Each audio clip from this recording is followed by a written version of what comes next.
All right, guys. Well, here we are. Super busy day yesterday. So I had a friend come from out of town that I hadn't seen for a long time. It was a female, and she was part of the How I Made $500,000 series. She wasn't like part of the cartel case or whatever, but she was definitely like one of the key figures in that series. I wanted to get her to do a video, but she didn't want to.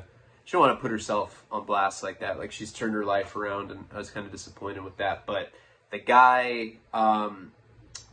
screenwriter that came and moved in with me, remember he had reached out to me. I think I had mentioned it on Patreon. This is going to be for YouTube, but in the Doom Marriage series, there was a period. It was like the second screenwriter that had tried to adapt my book, Wasting Talent, into a script. I met him online. He was like the only screenwriter I knew at the time.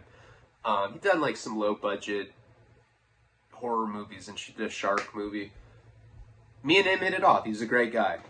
We were into the same politics at the time, and we just vibed well together. I was sober at the moment when him and I started talking, and I was like, yeah, I'm off heroin. I'm doing good, dude. I do cardio now. I don't even do heroin. I just jog. Fuck it. So much better, natural endorphins. Whatever song and dance I told him, like, yeah, man, I'm way better now. And so I asked him if he'd come move in with me. This is when I was married. Yeah, I thought you're a drug addict. And she had a kid, and we had this little one-bedroom apartment in North Hollywood. I was like, yeah, like, you can move in with us. It's going to be small. Take, a month or two to adapt the script.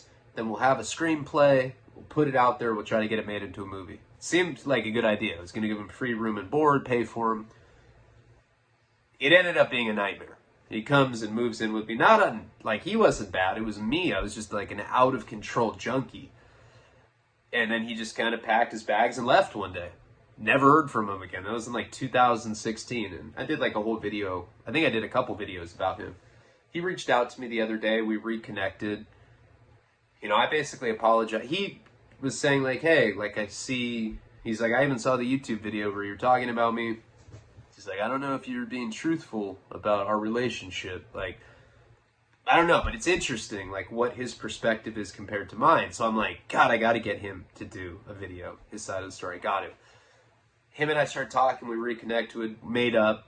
Now we're talking again regularly. He's a cool guy. I like him. None of that was his fault. It was my fault. I don't remember what I had said in the video, but I'm pretty sure that I owned up to my side of it. And, I don't blame him. He came and I was like, turned into like a shooting gallery, There were like people missing arms and shit. They're like, yeah, I'm an artist.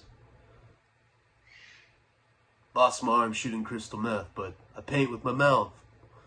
I'm one of Ryan's homies. He's like, oh my God, I got to get out of here. So he left. So hopefully I can get him on. I really wanted to get this girl on, but, and he said he'll think about it. So I'm pretty sure he'll do it though, he's doing really good. Been selling scripts, whatever. We're, in LA, we're all trying to do the same thing right now. I got some really good news yesterday on one of my projects. Looks like, I don't know, I'll announce that if it happens, I've learned, like, I can't really count my chickens until they hatch type shit a while ago. But then again, like, you put things out in the universe and then sometimes they come true. So I don't know. But good things are happening. This is on Patreon early, so by the time this is on YouTube, hopefully good news has already been announced. I think we're like 6 weeks ahead of you guys on YouTube or something. Maybe less. I don't know. Whatever.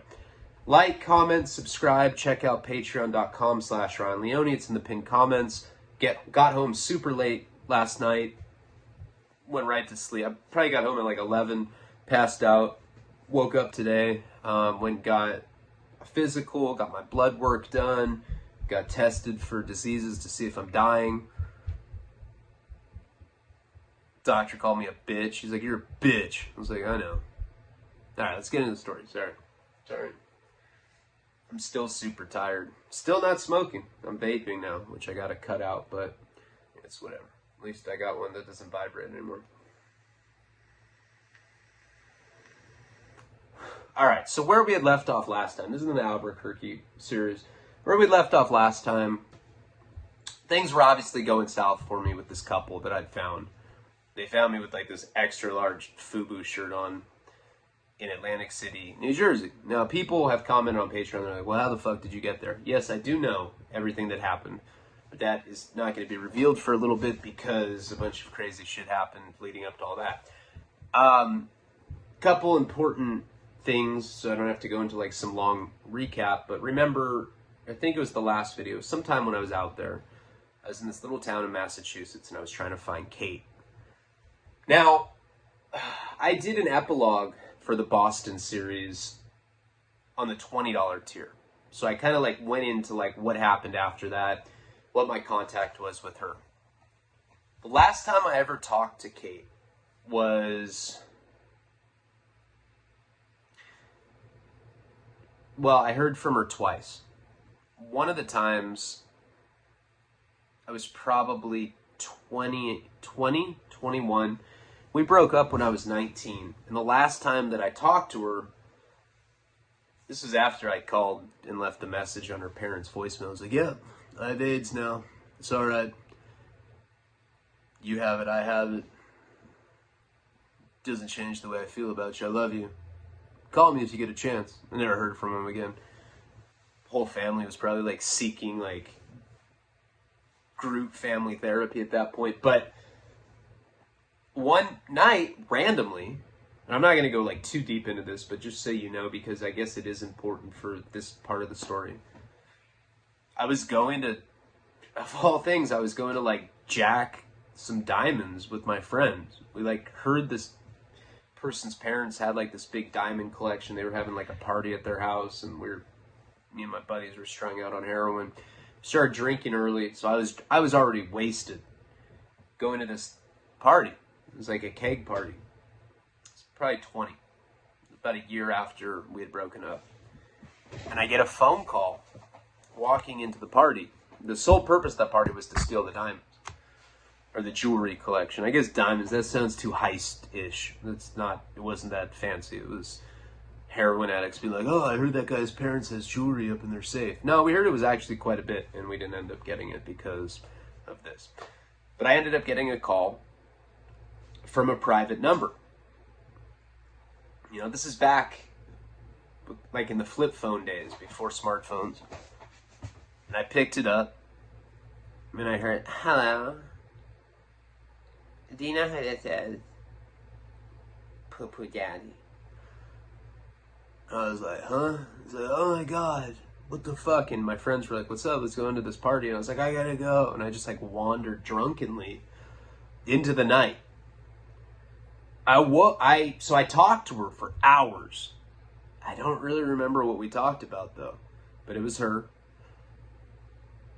And she was kind of like updating me about her life and asking me about mine. And I woke up with like the sound of like a hummingbird. I had like almost frostbite on my fucking face because I'd like fallen asleep in a rose bush. Like, looked like I fell out of a window. Like, that's like how I was like laid out on this bush. I was like in somebody's property. I was just all shit-faced and passed out talking to her. Didn't remember what... In fact, when I woke up, I was like, that might have been a dream. I didn't even know if that really happened or not. I checked my call log. You know, even in those like primitive phones, they had call logs and you could see how long the call was. And it said that I was talking to someone for like 4 hours from a private number. So it really happened. Didn't hear from her again for a while. I don't know the exact timeline after that, but at some point down the line, she had reached out to my friend Max. You know, he was always friends with her because he wanted a finger banger. That's it, no sex. No, I don't fuck. I just finger. Trying to do that. No, fuck Ryan. Guys, I heard he's got a small dick. Does it feel good? It doesn't feel like poo-poo daddy, but yeah, it feels okay. Anyway, she called that guy. No, I'm just kidding. I don't think he ever fingered her or did anything sexual with her for that matter. But she ended up calling him and she's like, hey, I just wanted to know how poo-poo daddy's doing. Don't give him my number. He's crazy. He tells my family we have AIDS. So they talked, and he swore up and down to her, oh, of course I'm not going to give Ryan the number. That guy's a psycho. He wants to cut your face off and wear it to parties because he loves you so much. But as soon as he was one of my best friends, so he's like, hey, bro, she called me. Here's the phone number. I got it for you.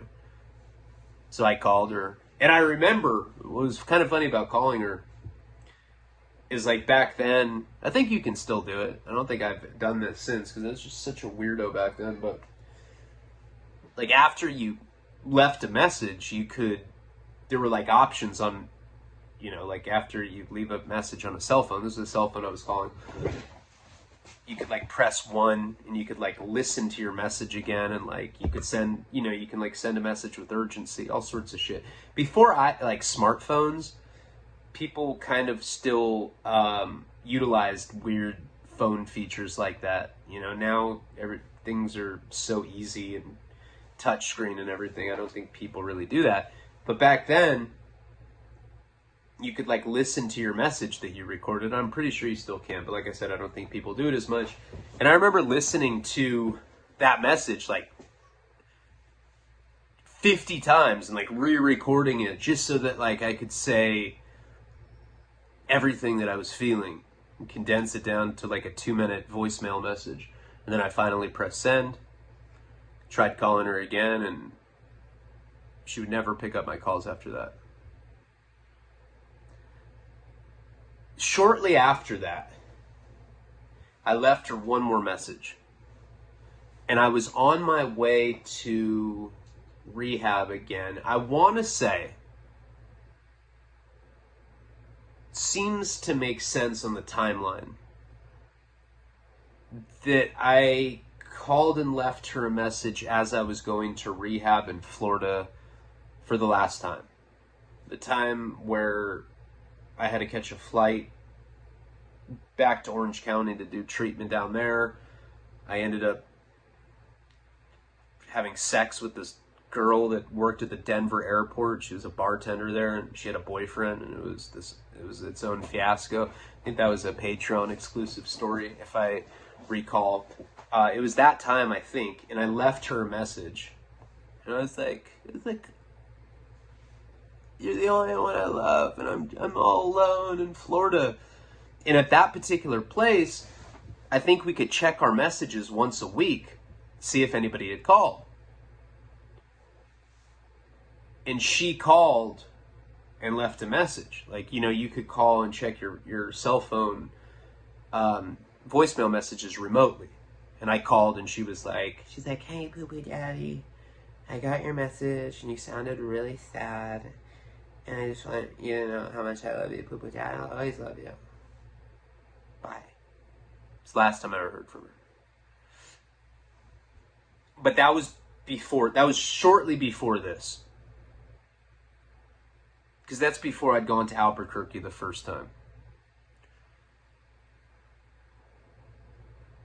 So, and I felt like I had to provide that background story because it has to do with this story, and only the $20 tier had heard that epilogue, so I just wanted to make sure that people knew that there had been contact with her.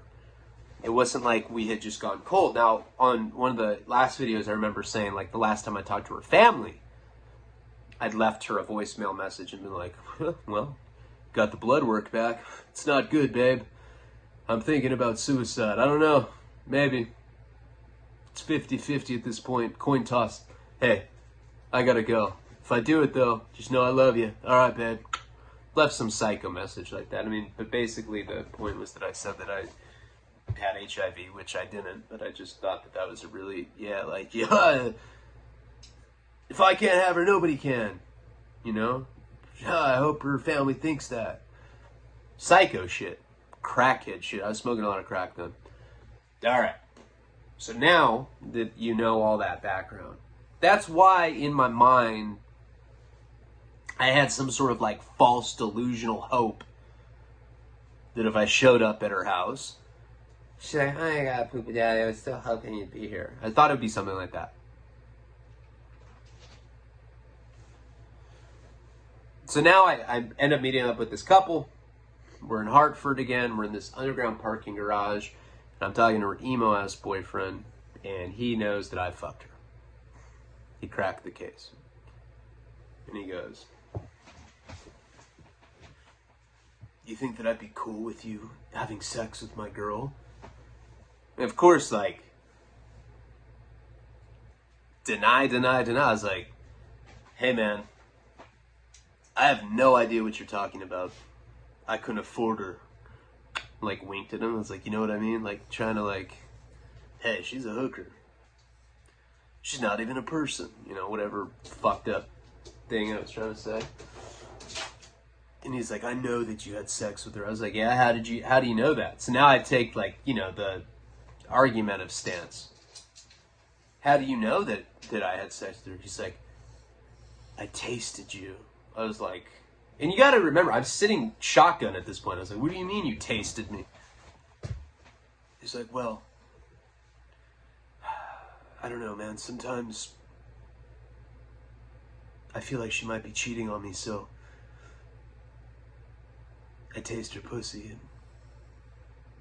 see if I can taste someone." I'm like, "Dude, you do know that she's going out having sex with people for money, like, every day, and you guys live in an RV.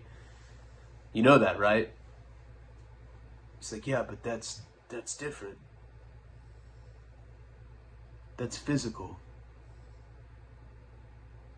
What I'm talking about is emotional. And I tasted you." I'm sitting in this car and I'm like, thinking about what the guy's saying. I'm like, dude, this guy's literally telling me that he, like, taste checks her. Like, "Oh, that tastes like cum. You've been dishonest with me. You sleep in the fucking passenger seat tonight, you stupid bitch." You know, it's like that kind of thing. I was like, oh my God. And he's like, "And you know, to be honest with you, I could just tell that it was you. It tasted chalky."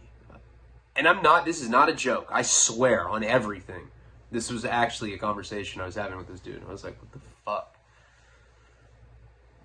He's like, does she like you? And I'm like, does she like, what are we in 3rd grade? Yeah, dude, she likes me. She said, she passed me a note. She checked the box that said yes. I asked her, "Do you like me? Yes, no, maybe." She said yes. "You're a bitch. Your dick doesn't work. I'm sorry." No, I mean, I kept denying it. I mean, this guy was clearly, like, unhinged to begin with. I mean, he was one of the weirder people that I've come across in my life, and that's saying quite a bit. He was just, like, a real, like, depressive dude. And, I mean, I don't blame him. It was a pretty bad situation. The guy was impotent, and he pimped out his prostitute girlfriend. It wasn't the first person that I'd met like that in my life. On the pimping and pandering case that I had, she told me that that girl told me that she loved some guy who was impotent. And I guess, you know, all jokes aside, I guess that, you know, that's really sad if you think about it. You know, I think that a lot of prostitutes are so used to objectification, and I don't have anything against prostitution. I think it should be legal. Two consenting adults should be able to do what they want. Should go after crimes where it's non-consensual. Go after pedophiles and rapists and people that are murdering people. You know, if two consensual, what's the difference between that and a massage? You know, who are you to say what the sanctity of sex is? Bitch? No, I don't know. I think it should be legal. Sorry for the rant. But I found that that's an interesting observation, though, because I found that this other prostitute, probably the only other person that I've met like this, but it was just a parallel there. They both were in love, ostensibly, with guys that were impotent because they were so used to being objectified by men that I think it was nice for them to know that they liked them for the right reasons. They connected with them on an emotional level, and that's kind of sad if you think about it. It is sad. And then I felt bad. I'm like, fuck. I fucked like the only thing that makes this sorry sack of shit happy. But I still didn't admit to it. I was like, I don't know what you're talking about, dude. She doesn't like me. We didn't have sex. He's like, look, I know that you had sex, and I just want you to do a favor for me. I was like, I'm not sucking your dick. He's like, is that some sort of, you taking a shot at me? He's like, you know that it doesn't work. He's like, no, a different kind of favor. I'm like, what kind of favor is that? And he's like, I haven't chosen yet. I haven't decided, but let's just say that I know. I don't want you to touch her anymore, please. And he's like getting choked up. He's getting teary-eyed. I felt really bad about it.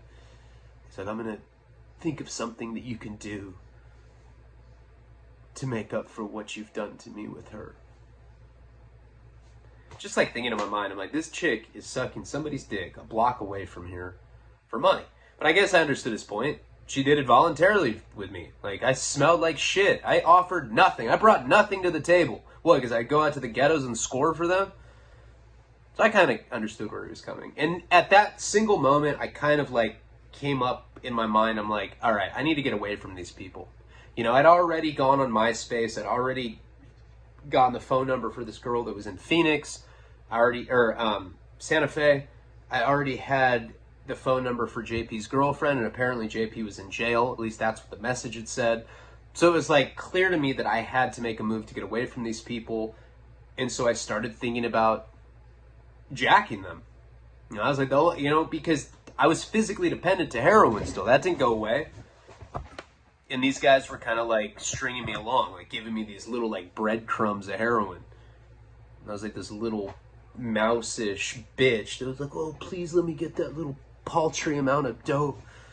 And I basically was enslaved by it, by these people. So in my mind, I'm like, all right, I got to figure out a way to steal from these people. You know, at least get enough where like I'm going to be okay. I mean, if I'm just like run out of the RV, because I thought the guy was going to kick me out right there and then. He didn't. He was like, you're going to do something for me. I didn't even know what that meant. But I knew that whatever the case was, now there was tension.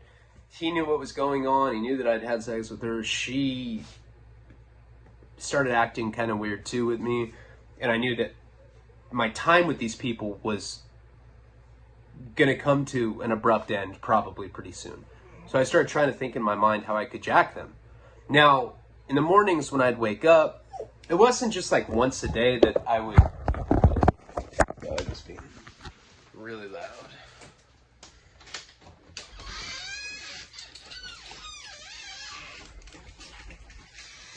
Alright, you dogs come in. I was just such a good guy. I let my landlord's... Hey! Shh! Let my landlord's dog stay in here. And I'm a good guy. Alright, so anyway... They give me a shot for sure in the morning, and then anytime they did it, they pretty much gave me one as well. They had their dope in like this like kind of a similar thing when I'd gotten arrested, one of those cans that had like a false bottom. They had a Mountain Dew can, and it was full of like tissue paper and then the dope that we have been collecting. The interesting thing with these people is that they didn't get, it wasn't like they were paycheck to paycheck, so to speak. You know, you meet most heroin addicts are like that, I'd say. Like, you get dope, chip away at it, you get to the end, and then you go buy more dope. These people kept traveling around. She kept turning tricks. They kept buying dope. So they had, like, a nice little surplus of it because they were smart, and they knew that, like, at some point they could run out of it. That's just what they did. They drove around getting different dope all over. So when they would give me shots, I'd see them take it out of this little Mountain Dew can and like take it out of the false bottom, out of this tissue. I had no idea what they had, but I was like, I'm going to take it. At least if I'm going to be stuck out here on the East Coast, I'm going to take that so that I'm not going to have to be like, I'm already homeless out there. The worst thing that could happen is if I was dope sick. So the girl comes back eventually. I don't know, she made some money. And we were going to have to score more dope in Hartford. Bad area, easy to get heroin there. We drive to some sort of like strip mall or something. This is back in the day when there were payphones. And so I'm like telling the guy that, you know, because he's asking me if I can go score for him. She gets back. They don't even really have an exchange of words. She just kind of like gets back in the RV and we leave and we try to like find an area where I can go score. So we get to the strip mall and I tell the guy that I need to call my dad. I was like, hey man, like I haven't talked to my dad for a while. I want to go use that payphone so I can check in with him. Although I was like planning on jacking this guy or this couple for the most part, although I was planning on jacking this couple, I wanted to see what my options were, you know? Like with my dad, even though the last time I talked to him, he seemed like he wasn't willing to help me until I stuck to the deal, gave him this $500 to cover for the girl Lily that I jacked in Albuquerque.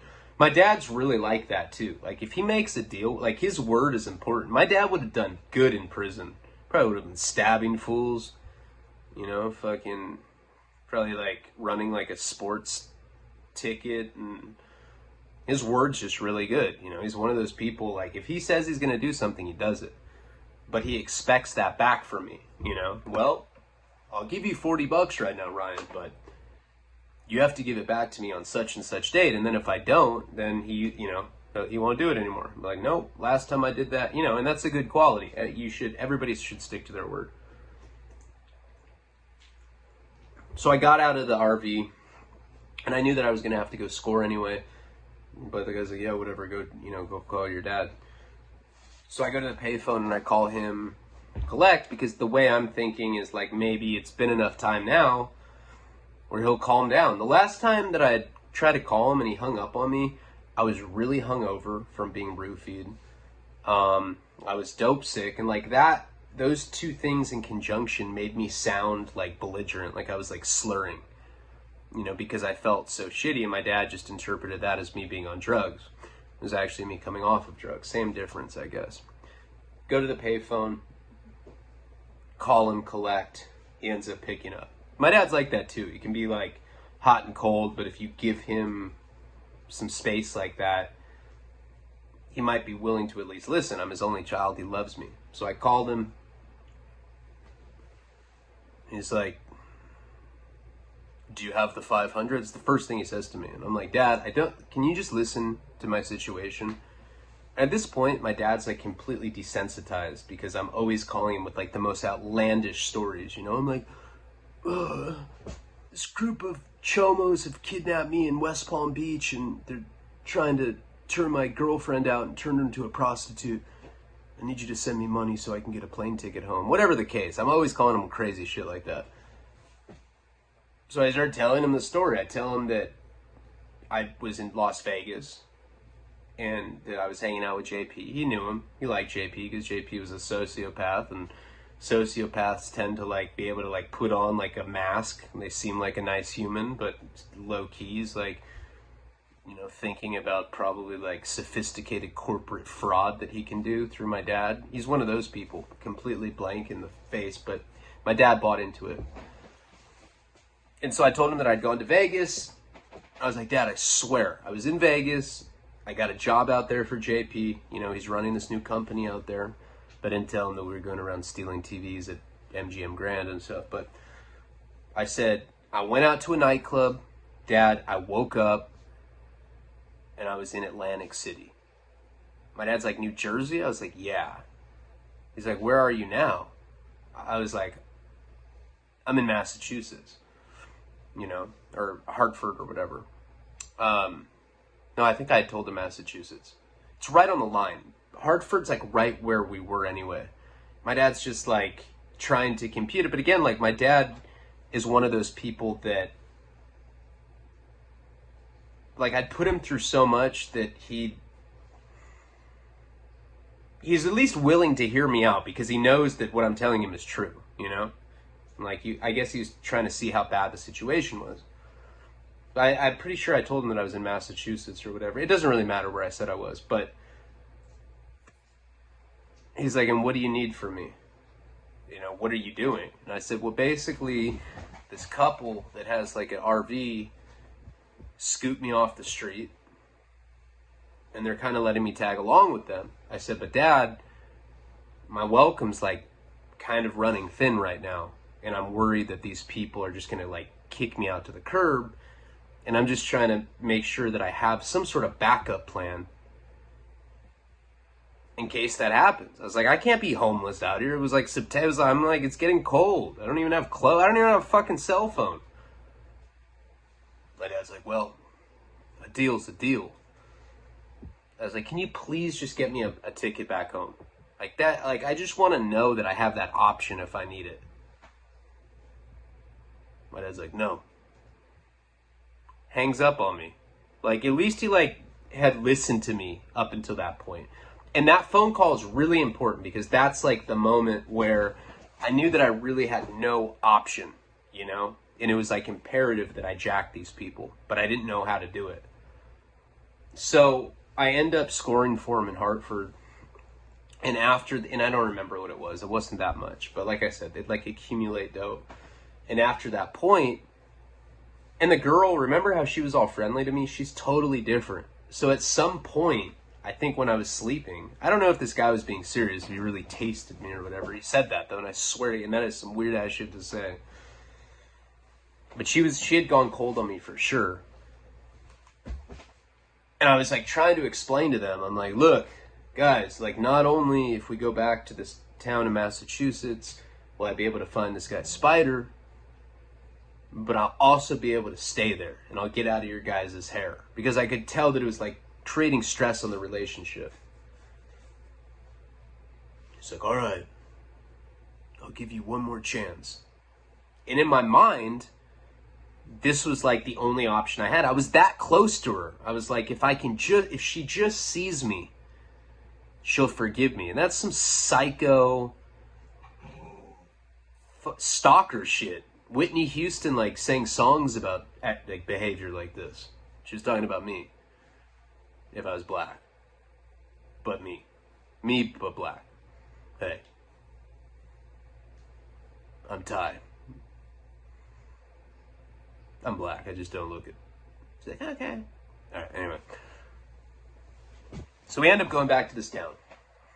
In my mind, I really knew that I only had, like, one chance, you know, to reach her. And also, like, although I was thinking in my mind of jacking these people, I guess, like, me seeing her trumped that. I was, like, thinking that if I could just get to her, the dope didn't even matter. But then in the back of my mind, I was thinking, well, if I don't see her, I have to figure out a way to steal from them.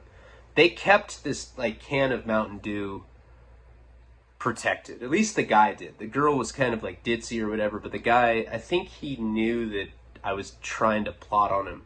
Whatever the case was, these people were starting to treat me a lot differently. So we end up going back to Massachusetts, just to make a long story short. And same thing. Go through residential neighborhoods. I can't remember where she lives. I just can't remember. You know? From that school, still can't figure it out. All of these houses look the exact same. Sun's starting to go down. Guys getting mad about it. And I'm just like, all right, man, I don't know.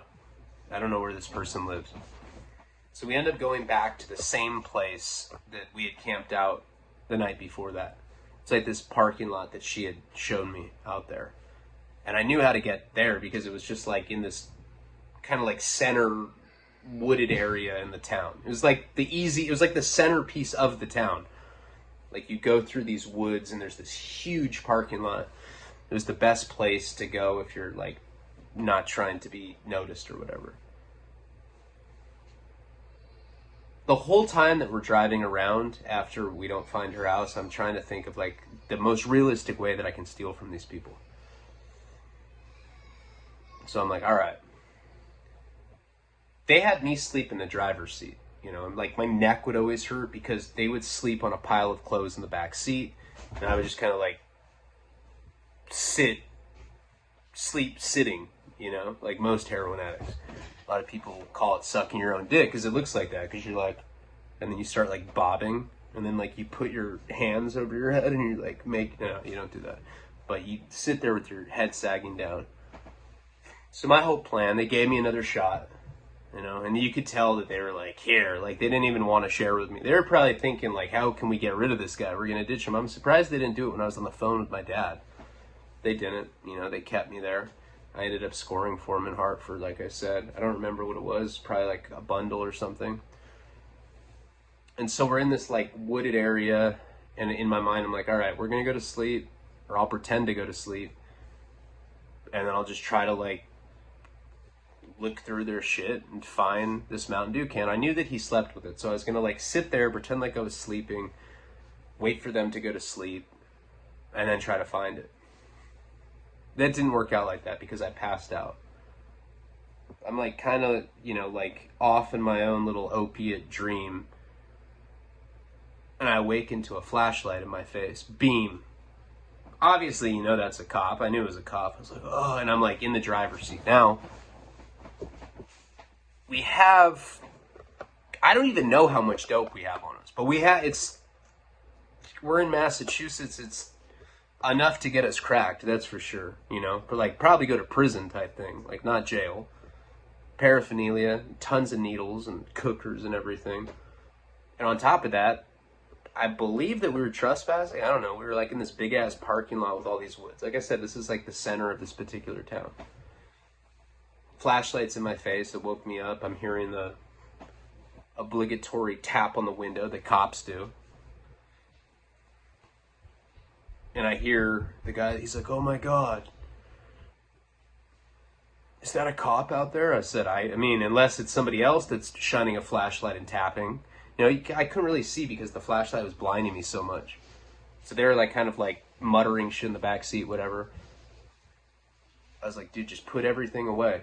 You know, hide everything, do what you can. Now, he had all of the dope in that can, like I was saying. So like in my mind, I was like, all right, pretty good chance they're not going to find that.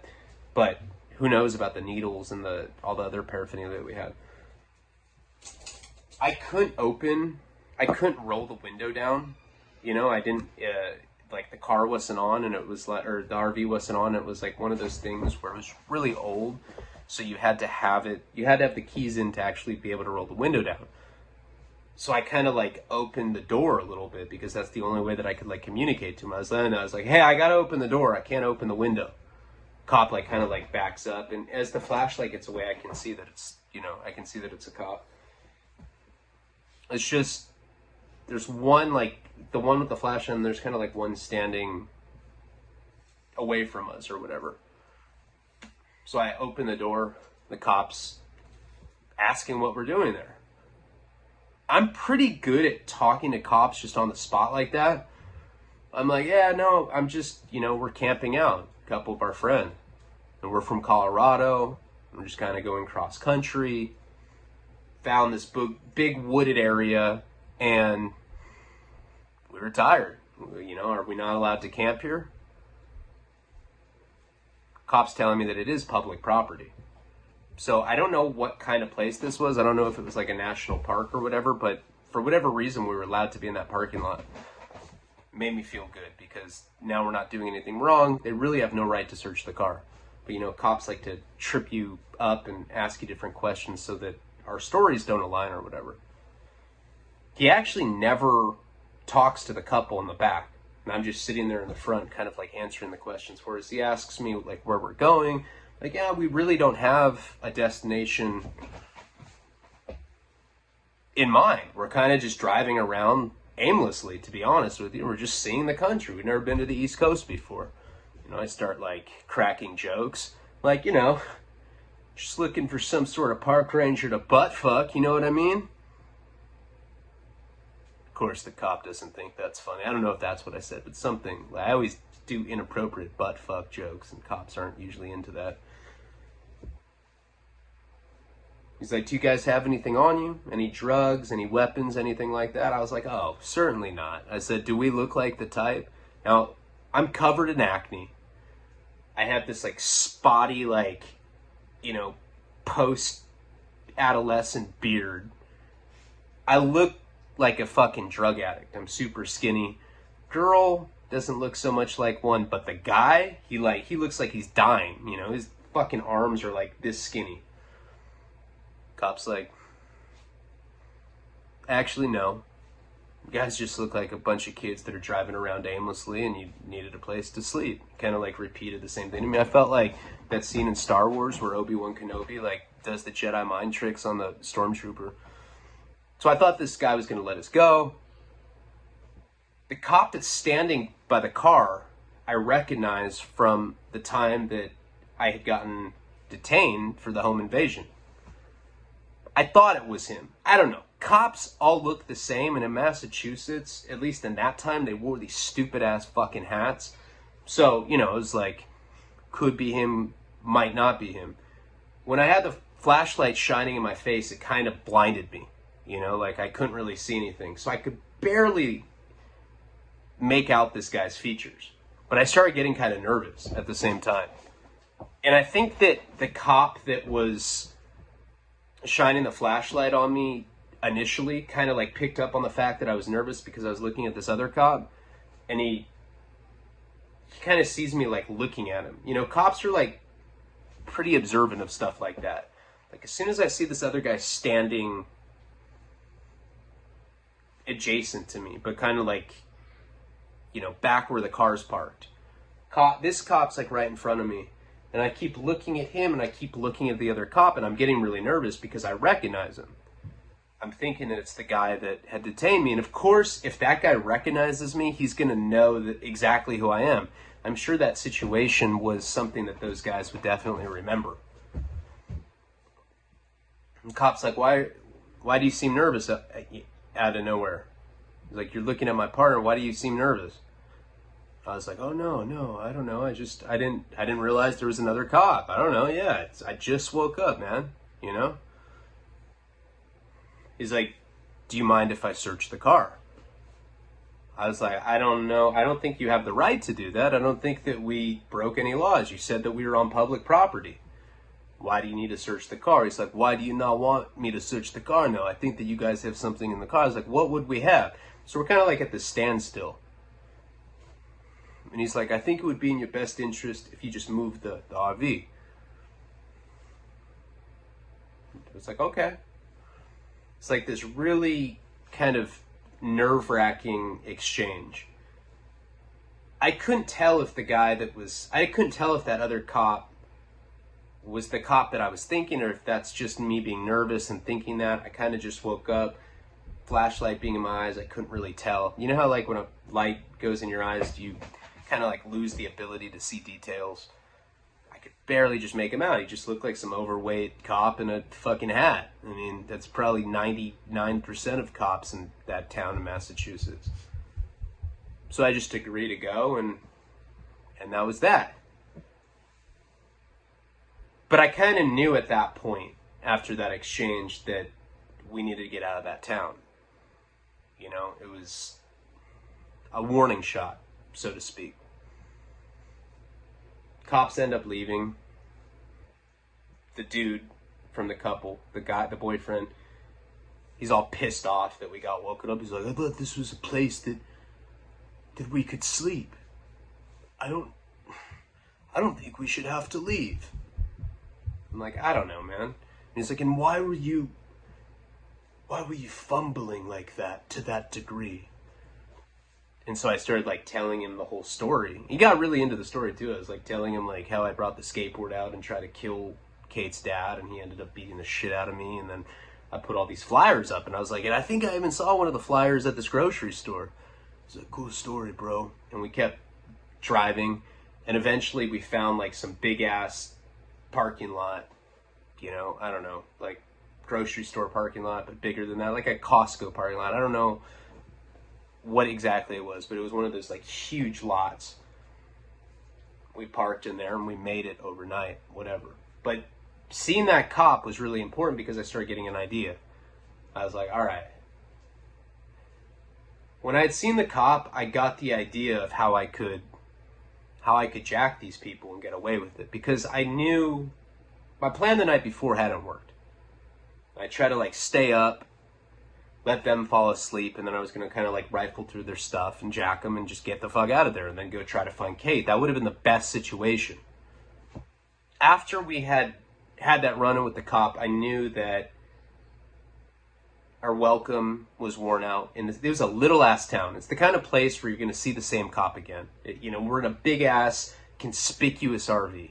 I knew that I had to get out of there. But seeing the cop also gave me the idea with handcuffs. I was like, all right, if I can handcuff these people, then I can just straight up jack them, leave them handcuffed to the fucking van or the RV, cuff them, and then just go on my way with this Mountain Dew stash can, and I'll be able to get away with it. I was like, well, where am I going to get handcuffs? That's not like a common item, you know? But then I thought about it. I was like, wait a second. It is a common item. They sell them at adult stores, you know? They sell furry handcuffs at any porn shop. At least the ones that I've been to in California. I mean, I'm a fan of handcuffs, and I've owned a lot of them, and that's where I get them. I don't even know if I was into that back then, but somehow in my mind I thought of it. You know, I think I can be pretty resourceful if I want to. My dad wasn't going to help me out. I really had no resources. All I had was JP's girl's number, and I had the girl from Santa Fe's. So like I knew that was kind of like my lifeline if things went too south. My dad wasn't willing to work with me. And now at this point, I knew that I needed to get to an adult store. This is way before smartphones where you could just like put it in your GPS or Google it. This is back in the time period where you actually had to go up to people and ask them where stuff was. So it's like the morning now, and I was like, look, I've been thinking about it, and I know a way that I can make it up to you. He's like, yeah, what's that? He just giving me a shot, too. I'm all, like, perky from getting well in the morning. I was like, I know that you don't really like your girl working, turning tricks like that. One thing that I'm good at that I've never, brought to the table with you guys is I'm good at boosting. He's like, oh, yeah? What kind of stuff do you boost? I was like, souls, bitch? No, I didn't say that. I was like, well, DVDs. DVDs was like a really popular item at that time for drug addicts to boost. And it wasn't just to return it for gift cards. What we used to do is like, that's back when DVDs, that's before like on demand was big. It's back when DVDs still had value. And the ones that really had value were new releases. Like, you'd go to like a store and like, a new, a new Matrix would come out or something. Like a really popular movie that everybody would buy. Like a new Star Wars, whatever, like a big franchise movie. Back then, I think like new DVDs like that were like $30. And what we would do is we'd go in with a backpack and we'd steal them. Now, a lot of times they'd have these little sensors on them that you couldn't get. But sometimes DVDs didn't have that. And a lot of times new releases didn't for some reason. It was just kind of like a hustle that I learned and picked up from different junkies that I hung out with. They were always going into these like Best Buy, stuff like that, and taking new releases if that sensor wasn't on. Some of my friends even had like some tool that you could take the sensors off with. So that was the plan, take me to a store where I can get electronics and I'm going to steal DVDs from you. In my mind, I'm trying to find an adult store, and I knew that this little town in Massachusetts wasn't going to have an adult store like that. That would have been really perverted. They had like 15, 16 stores in the whole town. One of them you can buy big ass fucking dildos. That's something that would be in like a more major city. So this seemed to make sense to him. He's like, yeah, man, all right. Yeah, we'll take you to go boost some shit. I was like, yeah. I was like, look, man. I was like, I know that you guys aren't as happy with me, from the time when we first met or whatever. Like, there's been like a noticeable shift with us.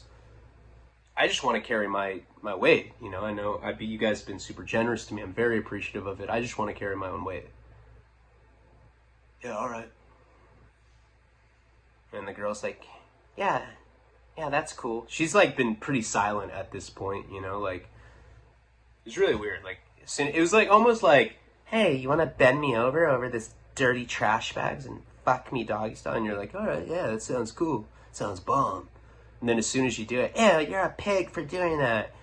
I can't believe you did it after I asked you to. It's like that kind of thing. So we end up going back to Hartford now. So now I know that like, pretty much we can't really be in that town, which was, kind of a creepy thing anyway, you know? I don't know how it would have worked out if I just showed up at her house, but I was like that close to doing it, but I just couldn't figure out where she lived. So we end up going to Hartford, and they take me to some store. I don't remember what it was, but it was something like Best Buy. I don't know. It was actually a place that specialized in music. It was like a music store, but it was like it was like 2 stories. It was in Hartford. Now Hartford's like a relatively ghetto place, you know, and so it's actually a very ghetto place. So I was almost certain that I wasn't going to be able to pull it off. Really, the only reason I was trying to go pretend like I was going to go start boosting stuff was so that I could ask people where there was a porn shop, so that I could get like a couple pairs of handcuffs and handcuff them, like while they're sleeping, go up to them and just cuff them. They can't do anything, and they just rip their shit apart and grab the can and take off with it. At least I'd be homeless out there with a bunch of dope. You know, that's really, when you're a heroin addict, that's like how you think. You don't really care about shelter, food, sex, nothing but heroin. That's it. You're like, fuck, if I have heroin, I don't care. Die of hypothermia.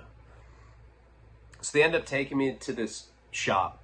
Now, there's no other stores around this. It's like one of those stores where like there's a parking lot and you just have to go right in. But it was a double-story place. He's like, how long do you need? I was like, I don't know, maybe 15, 20 minutes. Let me go in. Let me feel it out. You know? Yeah, all right. I was like, hey, dude, do you think I can get another shot?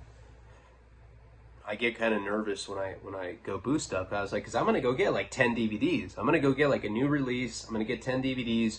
We can go to a gas station. You know, these things are going for like 25, 30 bucks. We can sell them for 10. Boom. Got enough to get a bundle. Go get $100. She doesn't have to go turn tricks today. All right, man.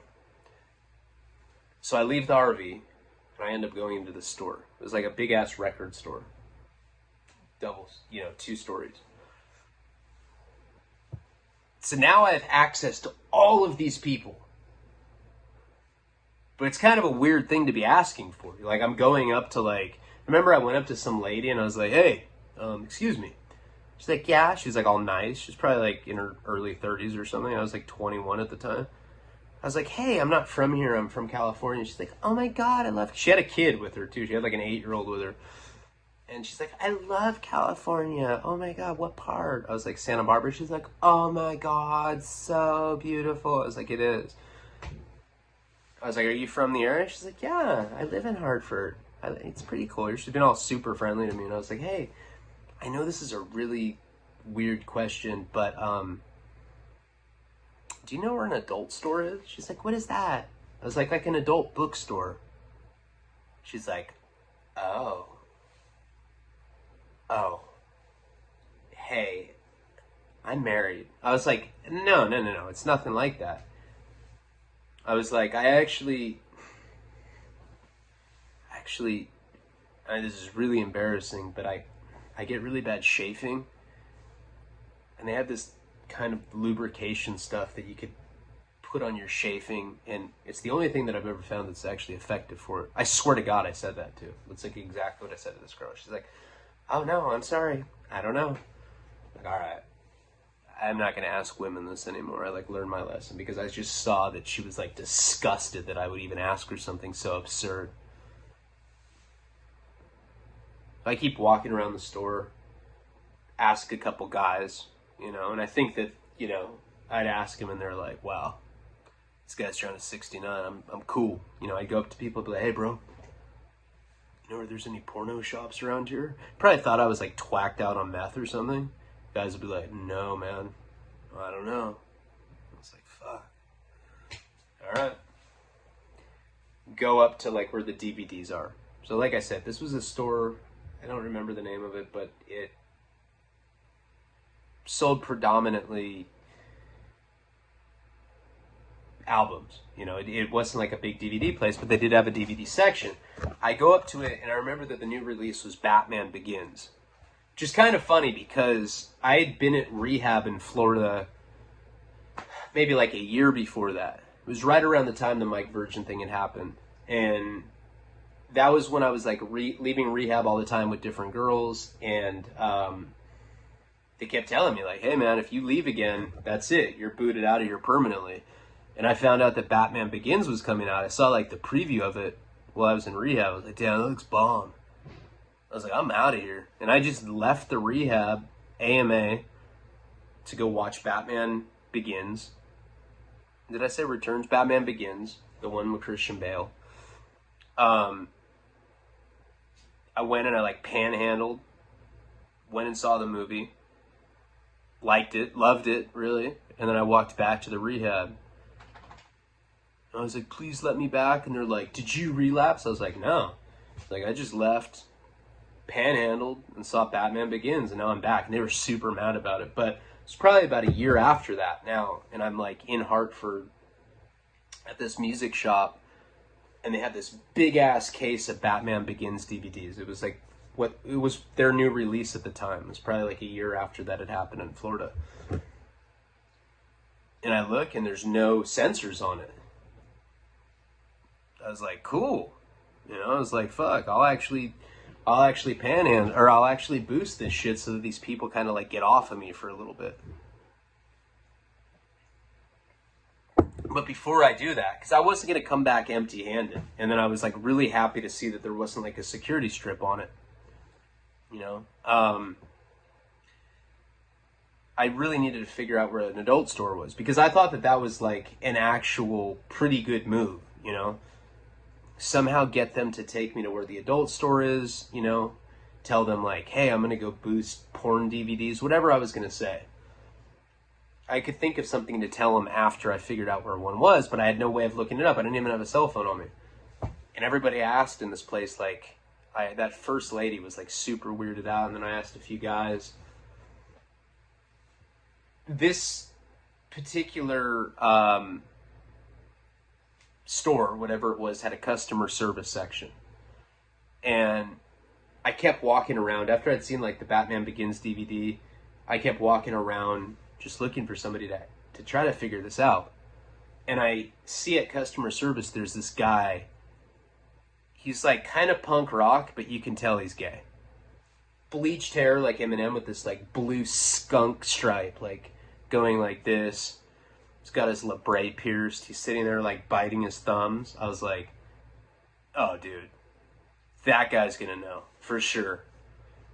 And I walk up to him. I was like, hey man. He's like, hey man. I was like, hey, do you know where any porno shops are around here? He's like, what if I say I did? I get off at 4. I was like, well, maybe if you tell me where one is, I can meet you at 4. Hate to say, I was like totally flirting with this gay dude. He's like, well, you're in luck. There's one just a few blocks from here. He kind of like gives it. Now remember, I'm horrible with directions. This guy's at customer service. I'm like flirting with him. I was like, damn fool, you've got a bomb ass waist. He's like, I already know. He writes me down directions on a piece of paper. It was like probably like 2 or 3 blocks from there. You know, it wasn't that far. And he's like, are you really going to come back? I was like, dude, 100% with goodies. He's like, what's your name? I was like, Crystal Meth. He's like, oh my God. So bad, boy. I was like, yeah, well, I like living on the edge, man. What can I say? Well, I like ended up leaving that guy. That was really an exchange that I had. And I go back to this. So now I have directions to this place. And that's what I'm planning on doing. I'm planning on telling him that I think that I can boost some shit if we go to this adult store. You know? Make up some story about how, you know, well, you can sell porno DVDs in gas station parking lots for $20 a pop. They're even more valuable than regular DVDs. But I knew that I had to come back with something. I couldn't come back empty-handed. So I ended up going to this Batman Begins bin. It's like new releases. I don't have a backpack. I don't have shit on me. I was wearing a hoodie though at the time, so it had like one of those pouches. I knew that I could fit. I wanted to take 10, you know, but that's like that thick. Couldn't take that many, so I like grabbed as many as I could put in this pouch without it looking, you know, too conspicuous. I've always been one of those guys that is scared of stealing, you know, like I just don't like it. It's kind of like I'm against it fundamentally. I just think that it's not a good thing to do karmically. But I'm also kind of scared to do it. It's kind of intimidating, like stealing stuff, because you don't know if like a camera is picking you up or if like there's mirrors in the corner and they're like seeing you. I've just seen a lot of people get busted that way. But I knew that I had to, you know, this was like do or die shit. I had to boost the DVDs, come back to the RV with it, show them that I had it. In turn, they would think that I'm still valuable. They'd let me stick around long enough where we could go to this porn shop. I could get the handcuffs. I could cuff them when they were asleep. I could steal the dope. And then I could at least try to figure out a plan moving forward. Now, this was in like just for a plan for me to like conceptualize just on the spot like that. I thought it was a pretty smart plan. All things considered. So I start walking towards the exit, towards the entrance, the place that I went in when I entered the store. I'm walking towards it. I have these DVDs in this pouch. I remember I was like really nervous. Like I just had a bad fucking feeling about it. And I end up walking towards the entrance, walking a little closer. And I see this security guard. This black dude. He kind of looked like the black cop from Die Hard. The guy that was on Family Matters. Urkel's dad. Kind of looked like that. Cliche mall rent-a-cop. But he's looking at me. He's like mad dogging me. I was like, fuck. And I didn't know if they knew that I'd stolen something, but he was giving me that look where like I thought that it was really possible. So I had to like think, and I had to kind of weigh the decision. I'm like, all right, well, should I just walk out that door? That's something you can't take back. Like that would have been game over. That would have been the worst thing that could happen if I had gone to fucking jail out there kicking. I already had been down that road so many times. So I kind of pussed out at that point. Like after I saw him, I was like, I don't know. Maybe there's like an exit. Maybe there's another way to get out where I don't have to go past that rent-a-cop, because the way he was looking at me just kind of like weirded me out. So I looked behind me, and there's always an emergency fire exit somewhere. You see the big bright sign that says exit. There was one on the other side of the store, on the first floor. And I kind of just walked slowly towards it. It had been a while, I talked to that lady, I talked to a few people, I talked to that gay dude in customer service. It had been, and if any of you are from Hartford, you probably know what store I'm talking about. I don't remember what the name of it was. I don't know if it was Circuit City or, I don't think it was. Some sort of record store. I don't even remember the name though. So I ended up seeing this back exit. There's really nobody around there. It's kind of perfect. It's like one of those exits that's like, just like maybe like a 7-foot hallway, like a little ass hallway leading up to the exit. And it's kind of tucked in the back of the store where there's nobody around. So I have these DVDs in my hoodie, and I see this door. Now I'm thinking, I'm like, all right, well, what if an alarm sounds? Because when I was a kid, my friends and I used to sneak into movie theaters. One of us we'd put our money together. It'd be like 6 or 7 of us. We'd each throw in like $1 or $2. We'd buy one ticket. One of us would go in and open the emergency exit, and then all of us would go in and watch the movie. We did that all the time in high school. That's how we used to watch movies for, like $1 or $2. A couple times back then, the alarm had been sounded at like various theaters. Like it was a new theater. We'd never done it before. A couple times stuff like that had happened. So I was worried about that, but like I learned from that period that it says, there's always a warning sign that says an alarm will sound if you open this door. And it didn't have one of those signs. Like I walked in this little hallway, didn't have that. I was like, all right, cool. Kind of like looked behind me, nobody was looking. Fucking press it. I was like, holy fuck, and I just start running. Now, when I open that door, now I'm outside, but I'm on the other side of this store. I don't recognize any of this area. There's like residential houses right here. It's like basically like the back of this building and this like a residential it's like facing a residential neighborhood in Hartford. So I run, it's like, it's like a really, really loud alarm. I'm freaking the fuck out. I know that I have to make it to the other side of the store so that I can get back to this RV. So I get back to the RV, or I like get to the other side of the store. I see them parked. And I'm like running as fast as I can towards them. And I see the RV start up and they just fucking bolt. They leave me standing there in this parking lot with an alarm going off, and I have a hoodie full of DVDs. And we'll get into what happens next in the next installment of the story. Sorry, I was like spacing out in the middle of it. I hope that nobody noticed that and gives me shit about this video. Sometimes it happens to me if I'm having like an ADD attack while I'm trying to do a video, but try to make up for it and do another video today. I appreciate all you guys. Please like, comment, subscribe. Check out patreon.com/RyanLeone. Palabra.